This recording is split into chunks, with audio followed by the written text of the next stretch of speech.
한국 군사력이 주목받는 방식이 바뀌고 있다는 신호는 무기 공개가 아니라 외신의 분석 문장 구조에서 먼저 드러났습니다. 로이터와 디펜스 뉴스는 이제 발사수나 파괴력이 아니라 한 번의 타격으로 어떤 체계를 멈출 수 있는지를 기준으로 한국을 평가합니다. 전력망과 통신 인프라를 동시에 무력화하는 비살상 무기가 늘 언급되며 전쟁의 초점이 폭발에서 시스템 통제로 이동하고 있습니다. 이는 무기 하나의 변화가 아니라 한국의 전쟁 인식과 전략 사고가 근본적으로 전환되고 있다는 신호입니다. 한국의 정전탄은 폭발 없이도 전쟁 초반 판도를 바꾸는 선택지로 평가받고 있습니다. 미국의 GBU-94 계열이 걸프전 이후 사실상 개량이 멈춘 반면 한국은 2012년부터 10년 넘게 자체 기술로 유도화와 장거리화를 병행하며 유도키트 신관자탄 구조를 분리 개발했습니다. 그 결과 정전탄을 단순 투하 무기에서 원거리 정밀 선택이 가능한 전략 무기로 끌어올렸습니다. 여기에 KGGB 유도키트 결합으로 40km 이상 활공 투하가 가능해져 기존 방식 대비 사거리를 최소 3배 확대하며 전투기 생존성을 크게 높였습니다. 즉, 한국은 더 빨리, 더 멀리, 더 안전하게 체계를 멈추는 능력을 확보했고, 이 점이 외신들이 인정한 한국의 결정적 우월성입니다. 뿐만 아니라 정전탄의 위력에 대한 외신의 평가는 숫자로 드러납니다. 유고슬라비아 공습 당시 전력 차단율 70%, 이라크 전쟁 당시 주요 지역 정전 지속 기간 약 30일이라는 과거 데이터가 다시 인용되기 시작했습니다. 여기에 한국형 정전탄의 탄소 섬유 방출 구조가 더해지면서 복구 시간이 최소 7시간에서 최대 20시간 이상으로 평가된다는 점이 강조됩니다. 이 수치는 단순 정전 시간이 아니라 지휘 체계와 통신망이 동시에 흔들리는 시간을 의미합니다. 전쟁에서 이 시간은 병력 수천 명보다 더 큰 가치를 가집니다. 국내 보도에서는 이 무기를 비살상 무기라고 부르지만 외신 프레임은 다릅니다. 소프트킬이라는 표현 뒤에 전략적 선제 무기라는 설명이 붙습니다. 폭격으로 도시를 파괴하지 않고도 국가 기능을 멈출 수 있는 능력이라는 의미입니다. 이 지점에서 한국의 삼축 체계가 다시 해석됩니다. 미사일 요격이나 방역 이전 단계에서 상대의 판단과 결정을 마비시키는 선택지가 추가된 것입니다. 이 무기가 중요한 이유는 북한만을 향하지 않기 때문입니다. 외신 분석은 한반도를 넘어 동북아 전체 전력 인프라 구조로 확장됩니다. 밀집된 전력망, 복잡한 송전구조, 산업시설 집중도라는 조건은 정전탄에 매우 취약한 환경입니다. 한국은 이 구조를 가장 잘 아는 나라 중 하나입니다. 수십 년간 고밀도 산업국가를 운영해온 경험이 그대로 무기 설계에 반영됐기 때문입니다. 정전탄 개발 과정에서 방산업계 관계자들이 주목하는 대목은 국산화율입니다. 탄체, 자탄, 유도키트, 신관까지 국내 기업이 역할을 나눠 담당하면서 핵심 구성품의 국산화 비율은 80% 이상으로 알려져 있습니다. 이는 단가와 직결됩니다. 미군의 기존 정전탄 계열이 개량시마다 수십억 원 단위로 비용이 상승한 반면 한국형 체계는 대량 생산 시 발당 비용을 절반 이하로 낮출 수 있다는 분석도 나옵니다. 전쟁 지속 능력에서 결정적인 차이입니다. 외신들이 마지막으로 던지는 질문은 이것입니다. 이 무기가 실전 배치되는 순간 한국의 전쟁 억제 방식은 어디까지 확장되는가라는 질문입니다. 전투기 한 대, 미사일 한 발이 아니라 상대 국가의 하루를 통째로 멈출 수 있는 선택지를 가진 나라, 이 정의에 한국이 포함되기 시작했다는 점에서 정전탄은 단순한 신무기가 아니라 한국의 위치를 바꾸는 신호로 읽히고 있습니다.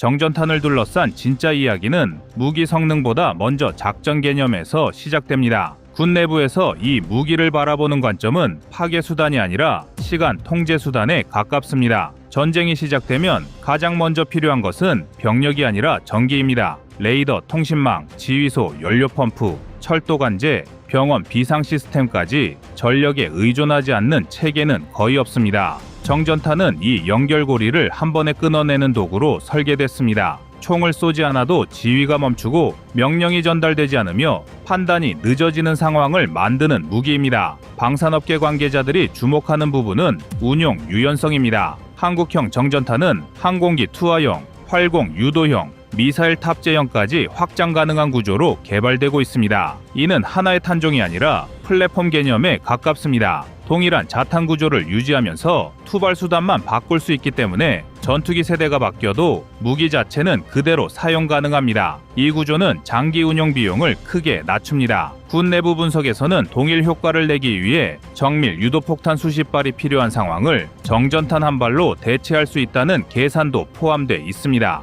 해외 사례와 비교하면 차이는 더 분명해집니다. 미국의 GBU 계열 정전탄은 기본적으로 클러스터 구조를 유지하지만 유도 정확도와 투하 안전성에서는 최신 기준에 맞지 않는다는 평가를 받아왔습니다. 반면 한국형은 GPS 기반 유도 키트를 결합해 표적 오차를 수 미터 단위로 관리하는 방향을 택했습니다. 이는 전력망 전체를 마비시키는 면적 타격이 아니라 핵심 변전소와 분기점을 선택적으로 노릴 수 있다는 뜻입니다. 필요한 만큼만 멈추게 하고 불필요한 피해는 줄이는 구조입니다. 기존 정전탄은 자탄 방출 고도가 상대적으로 낮아 확산 방향이 제한적이었습니다. 한국형은 수 킬로미터 상공에서 단계적으로 자탄을 전개하는 방식을 채택해 동일 탄두 기준 확산 면적이 약 1.5배 이상 넓어진 것으로 평가됩니다. 탄소 섬유 권선 수화길이 역시 개량돼 한발 투하 시 송전선에 걸리는 확률 자체가 크게 상승했습니다. 이는 명중률이 아니라 효과 발생 확률을 끌어올리는 설계입니다. 이 무기가 산업적으로 중요한 이유도 분명합니다.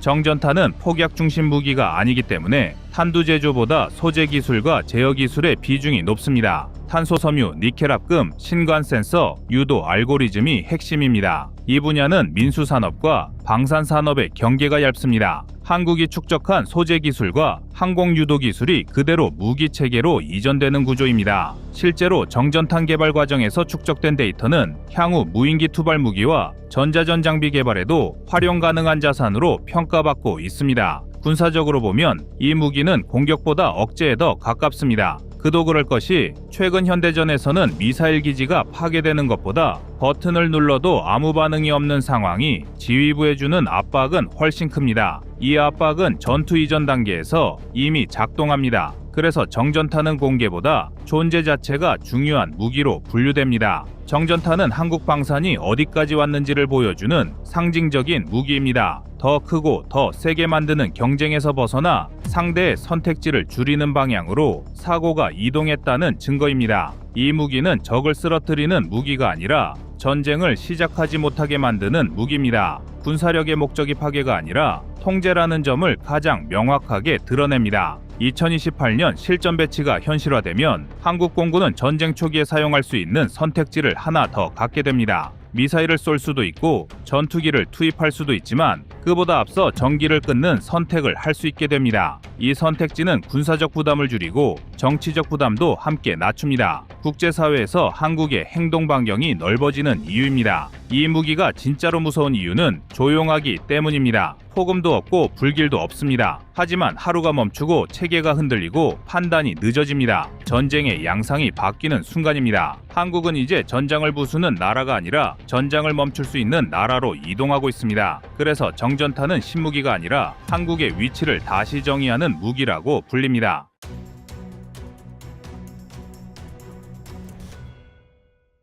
다음은 25년 3월 24일 16,000파운드급 엔진 개발 영상입니다.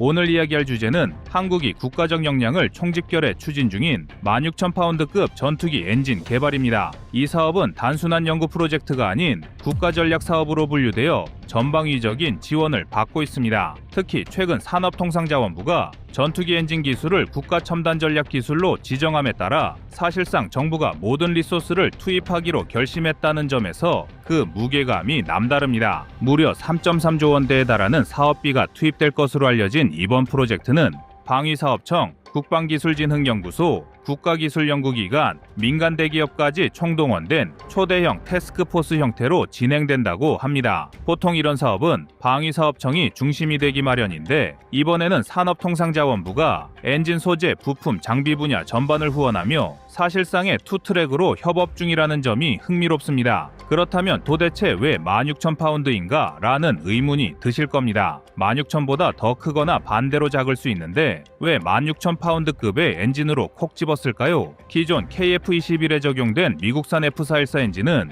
밀 추력 약 14,000파운드 수준이었는데 애프터버너를 가동하면 22,000에서 24,000파운드로 올라갑니다. 그런데 14,000파운드에서 16,000파운드로 상향 조정하면 초음속 순항 성능 및 무장 탑재 능력의 여유가 커지고 해외 수출 시에도 더 높은 출력이라는 매력 포인트를 내세울 수 있게 됩니다. 동시에 제작 난이도가 확 뛰어오르지만 이를 극복하면 국산 전투기 엔진을 세계 시장에 내놓을 수 있게 된다는 것이 장점입니다. 그런데 한국이 전투기 엔진을 개발하기에 앞서 국제시장에서 전투기 엔진을 선점한 국가들의 견제를 피하려 획기적인 방법을 모색했는데요. 그래서 준비했습니다. 오늘은 대한민국의 16,000파운드급의 전투기 엔진 개발 현황에 대해 알려드리겠습니다.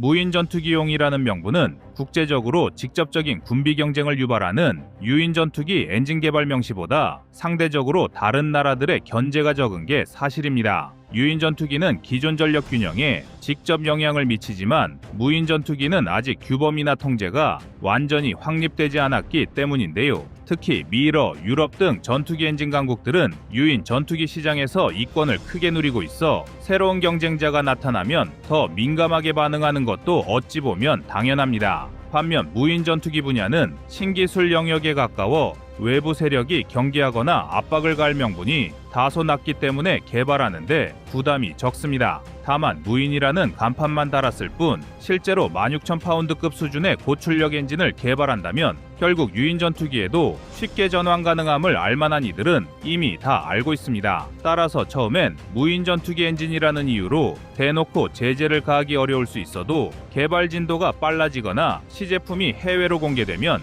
견제 수위가 다시 높아질 여지가 있을 수 있습니다. 또한 군사용 핵심 기술은 미국의 ITAR 등 각종 국제 통제의 대상이 될 수 있으므로 무인 전력이라는 명분만으로 완전히 자유로울 수는 없다는 지적도 나오기도 합니다. 즉, 해외 주요 국가들은 초기 단계에서는 비교적 관망하는 태도를 보이되 한국의 개발 속도와 실제 성능 진척을 주시할 가능성이 높습니다. 만약 한국이 짧은 시일 안에 핵심 소재 부품까지 자립해내는 조짐을 보인다면 특정 국가들은 기술 협력을 통한 이익 공유를 시도하거나 반대로 소재 부품 수출 제한으로 압박을 강화하는 식으로 양면 전략을 펼칠 전망인데요. 이런 이유들 때문에 전투기 엔진 개발은 전차의 파워팩 개발보다 훨씬 어렵습니다. 고온고압 환경에서 수천도의 열을 견뎌야 하고 극도의 내구성과 안정성을 확보해야 하므로 미국, 러시아, 프랑스 같은 항공 선진국만 독자 기술을 축적해온 상태죠. 우리나라도 KF-21 개발 과정에서 부품 단위의 국산화는 시도했지만 엔진 코어를 만드는 것은 별개의 문제였습니다. 그런데 이번에는 정부가 전면에 나서면서 필요하다면 10년 이상을 투자해도 좋다는 각오를 내비쳤습니다. 반대로 이런 모든 단점을 제거하여 해외로부터 엔진 완제품을 사다 쓰면 쉽지 않느냐고 생각할 수도 있습니다. 하지만 KF-21 사례에서 이미 봤듯 예기치 못한 기술 이전 거부가 발생하면 우리의 전투기 개발이나 개량 사업이 한순간에 정체될 위험이 큽니다. 특히 고온 합금 소재나 코팅 기술처럼 엔진의 핵심 중 핵심은 미국조차 완전 이전을 극도록거립니다. 민간기 엔진 기술과 달리 군용 엔진 기술은 국가 안보와 직결되어 있기 때문이죠. 결국 항공기 엔진을 만들 능력이 없는 나라라는 꼬리표를 떼어내지 않는 한 향후 수십 년간 반복적으로 해외에 의존해야 할 텐데 그 비용과 제약이 상상을 초월한다는 것입니다. 그래서 정부가 독자 엔진 개발을 선택할 수밖에 없었던 것이고 산업통상자원부가 지원에 나서면서 소재 부품 장비를 일컫는 이른바 소부장 기술을 총동원하기 시작한 겁니다. 이번 프로젝트에서 가장 눈길을 끄는 점 중 하나는 두산의 참여입니다. 기존에는 한화 에어로스페이스가 전투기 엔진 분야를 거의 독점하며 F404, F414 계열 라이선스 생산이나 정비를 맡아왔는데 여기에 두산이 뛰어들어 엔진 부품과 소재 사업에 참여 의사를 밝히면서 경쟁 구도가 형성되었습니다. 두산은 발전소용 가스터빈을 국산화하면서 이미 초고온 합금 소재 분야에서 상당한 경험을 쌓았고 국내외 시장에서도 가스터빈 기술을 인정받고 있습니다. 보통 전투기 엔진에서 가장 까다로운 부분은 애프터버너를 가동했을 때 발생하는 고열을 견디는 블레이드와 터빈 그리고 내부 냉각 시스템입니다. 연소실과 터빈을 포함해 소재가 견뎌야 하는 온도는 천문학적인 수준에 달합니다. 이는 발전소용 가스터빈과 기본적인 원리는 유사하지만 공중에서 초음속으로 날아가는 환경을 고려해야 하므로 훨씬 가혹하다고 할 수 있습니다. 두산의 소재 연구 노하우와 한화 에어로스페이스의 엔진 조립, 제어 역량이 합쳐지면 중국이 40조 원을 투입해도 해결하지 못한 고성능 엔진 독자 개발의 벽에 도전할 수 있다는 분위기입니다. 한편 이 엔진 개발은 단순히 KF-21 후속형이나 4.5세대 전투기에만 초점을 맞추고 있지 않습니다. 바로 빠르게 부상 중인 무인 전투기 시장도 겨냥하고 있기 때문입니다. 사실 정부와 군 당국은 차세대 공중전력에서 무인 전투기가 차지할 비중이 크게 늘어날 것으로 보고 있으며 여기에도 고출력 엔진이 필수라고 판단하고 있습니다. 특히 중국이 최근 공개한 젠36 등 대형 무인 전투기들은 이미 4세대 전투기에 준하는 기동성과 무장 탑재량을 목표로 하고 있는데요. 이러한 흐름에 대응하기 위해서는 한국도 저출력 소형 엔진으로는 한계를 금방 맞닥뜨릴 수밖에 없습니다. 그럼에도 한국이 아직 엔진 독자 개발 경험이 없는데 무인 전투기부터 대형 엔진을 시도하는 것 아니냐는 의구심이 나오기도 합니다. 그러나 정부는 무인, 유인 전투기에 모두 적용할 수 있는 범용 엔진 플랫폼을 확보하겠다는 전략적 목표를 분명히 밝혔습니다. 이 과정에서 공개되지 않은 또 하나의 비화도 존재합니다. 한국군이 작성한 내부 문건에 따르면 미국과 러시아 등 주요 엔진 보유국이 해외로 엔진을 수출하거나 기술 이전을 할 때 무인 전력에 대한 규제가 상대적으로 덜하다는 점이 파악되었습니다. 유인 전투기는 직접적인 군비 경쟁 이슈가 되지만 무인기는 아직 국제사회가 규범화하지 못한 부분이 많아 개발의 자유도가 높다는 것입니다. 한국이 16,000파운드급 엔진을 무인 전투기용이라고 선언하면 기존 항공 강국들의 견제가 직접적으로 쏟아지는 상황을 조금이라도 피할 수 있다는 내부 판단이 있었다고 합니다. 사실 눈 가리고 아웅하는 시기지만 일단 명목상으로는 무인 전투기를 위한 엔진입니다. 추력이 14,000에서 16,000파운드급이면 KF-21 같은 유인 전투기에도 바로 적용 가능하기도 한데요. 물론 아직 넘어야 할 산이 많습니다. 전투기 엔진 개발은 초기 설계부터 지상시험, 비행시험 등 수탄 검증 과정을 거쳐야 하고 처음 개발하는 과정에서 실패 위험도 상당합니다. 뿐만 아니라 예산 초과와 일정 지연은 필연적이라는 전망도 있습니다. 그럼에도 불구하고 정부와 민간 기업들이 이번만큼은 가야 할 길이라고 입을 모으는 이유가 있습니다. 첫째 전차 파워팩 사례에서 확인한 것처럼 한국의 엔지니어링 역량이 과거에 비해 현저히 향상되었습니다. 소재, 부품, 장비 분야가 꽤 발전했고 군수 산업에 대한 투자 기반도 탄탄해졌습니다. 이를 항공 분야로 확장함으로써 비록 과정이 고되고 시간이 많이 걸리더라도 충분히 성과를 낼 수 있다는 기대가 자리 잡았습니다. 둘째로 엔진을 국산화하면 KF-21 개량형 혹은 후속기, 무인 전투기 등에 이르기까지 폭넓은 적용이 가능해집니다. 이렇게 되면 해외 업체에 의존해왔던 정비, 유지, 부품 공급 체계도 국내 생태계로 돌릴 수 있어 방위산업 전반에서 부가가치를 크게 높일 수 있습니다. 나아가 해외 수출 시 기체 플러스 엔진 플러스 정비 패키지를 일괄 제공한다면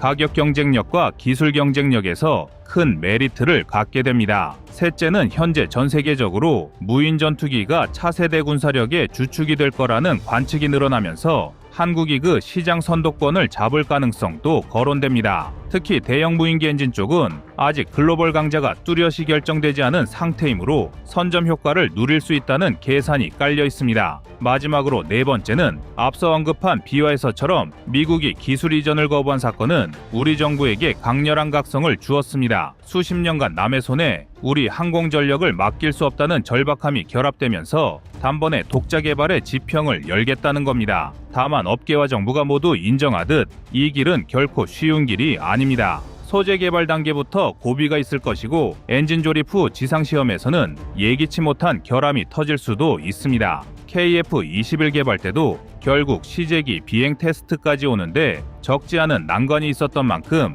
엔진 하나만으로도 엄청난 인내심이 필요할 전망입니다. 그럼에도 대한민국이 걸어나갈 이 길은 단순한 기술 도전을 넘어 새로운 국방 패러다임을 여는 작업이 될 가능성이 큽니다. 과거 중국이 수십 년을 투자해도 해결하지 못했던 엔진 국산화 숙제를 한국이 더 짧은 기간에 달성할 수 있을지 전 세계가 주목하고 있습니다. 분명한 것은 정부와 민간이 이번만은 강력히 결심하고 있다는 사실입니다. 그리고 전차 파워팩 성공 이후 불가능해 보이는 기술도 충분한 투자와 뚝심으로 해낼 수 있다는 아주 좋은 실사례를 통해 과거에는 불가능하다고 여겼던 것들이 이제는 힘들지만 할만하다는 자신감이 생겼습니다. 이 흐름대로라면 10년 이내에 16,000파운드급 국산 엔진이 한국 하늘을 가르는 놀라운 장면이 펼쳐질지도 모릅니다.